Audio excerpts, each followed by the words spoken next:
Who were instrumental in the creation of this album? Suckling on the teat of tech with Paul Brislen and Whammo on Kiwi.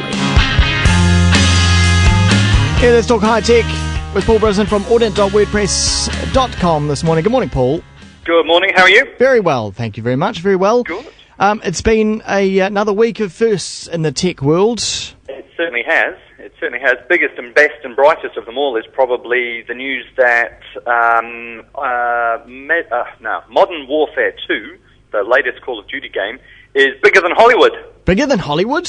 Bigger than Hollywood. They raised, they earned $550 million in the first week of sales, which puts it at much bigger than even the latest Harry Potter movie, which has just launched in the US. Holy heck. So that's the first time that's ever happened, that the launch of a game has been bigger than the launch of the biggest movie. It's the biggest game ever launched, bigger than Grand Theft Auto 4, I think, was the previous winner. So therefore, this is mainstream. Yeah. This is like this. It is mainstream. Gaming ain't now on the fringe. It's not for weirdos and freaks and nerds and geeks. This is mainstream. It's all down to folk like ourselves who grew up with games and see them as a perfectly viable alternative, even though they're no longer 14 years old. Yeah, but what is and it? Quite frankly, that's what the games are being developed for these days. They're being developed for 30 to 40-year-old men, for the most part, who have a disposable income. What does it say, though, about, I mean, because this particular game, it's a first-person shooter, it's a war simulator. It is. It's very violent. It is, but no more, I have to say, no more violent and quite a bit less sexy than most of the big blockbuster movies that you come out. This is an Arnold Schwarzenegger movie or a Bruce Willis movie on Steam, isn't it? It's literally on Steam. That's how you access it, through the Steam service. Yeah. It is. Well, if you're on PC, of course, but it's also out on console through Xbox 360. These consoles, they are for children, quite frankly. Those of us purists who stick to the Vulcan death grip on the keyboard.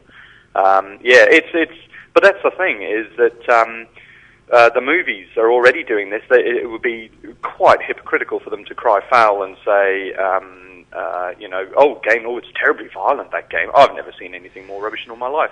Hollywood itself has created this this expectation of the blockbuster that will be full of violence and, we might have a little bit of nudity in there because we can. It would be wrong for them to cry foul on that score. Have you been playing the game yet? I have played the whole single, the solo mission all the way through. Right. So do you do the big controversy over this game, though? Even though it's the biggest entertainment release of all time, is the airport scene where you go through and kill a bunch of civilians. Did you do it? I didn't know that was coming in. I have to say I've been mercifully unaware of that. I like to keep myself in the dark as much as possible, so I don't build up too much hype and expectation. And I did. When you start up playing the game, the first thing it says to you is one of the sequences, one of the levels is extremely unpleasant. Do you wish to play it? Don't worry if you don't want to. It won't affect your overall ability to play the game. Right. Yes, no. And of course I checked the hell yes, I'll play that, because that's why I'm here. Yeah. And I found it incredibly disturbing. And going through pretending to be undercover, slaughtering civilians, I actually couldn't fire the weapons. I would just spray it in the air watch. And just walk along behind them, going, "This is incredibly sobering." Fantastic. It was up there with the first time I played one of the World War II shooters. Landing on the beach on D-Day. Yeah. And I was playing on, my God, are you insane? That's so difficult mode. Yeah. And the gate would open on the boat and I'd get shot. And the gate would open on the boat for the next go-round and I'd get shot again. I remember that was... And then I'd drown. Yeah, and then the gate would open. That totally replicated the opening scene of Saving Private Ryan. It absolutely did. And for me, that was incredibly sobering to know that our grandparents and great-grandparents went through that kind of... put themselves out there, and basically a lot of people were killed simply because they were asked to be killed. Yeah. You guys go over there and distract him, and you'll all die. But while you're doing that, we'll be able to sneak around and all that kind of stuff. That was really quite an eye-opener for me. It was as powerful as watching Band of Brothers or reading any of the memoirs that I've read about that period. Yeah. And I think I personally think if you're a grown-up, then that's something you shouldn't, you should be able to cope with. If it was a kid, I'd be very hard pressed to think that a 14 or 15-year-old would be in a good state of mind to be able to understand the ramifications of that kind of action. So this is definitely rated as a grown-ups game, as a 16-plus game. But I'm fine with that. I wouldn't expect my 7-year-old daughters to be playing it, but there are other very cool games for them to play that have helped their schooling development. Both my daughters have learned how to spell based off, learn their alphabet based off a Winnie the Pooh game, which is incredibly encouraging and just turbocharged them, ready for school before they were 4. Yeah, let alone 5. It's highly beneficial. Yeah. But according to the New Zealand's biggest attention seeker, Michael Laws, you would be probably most likely to be a mass murderer. I am the Antichrist, in fact. Well, I'm sorry, Michael. If I paid any attention to the ramblings of such extremists who, as you say, I mean, it's pure attention seeking.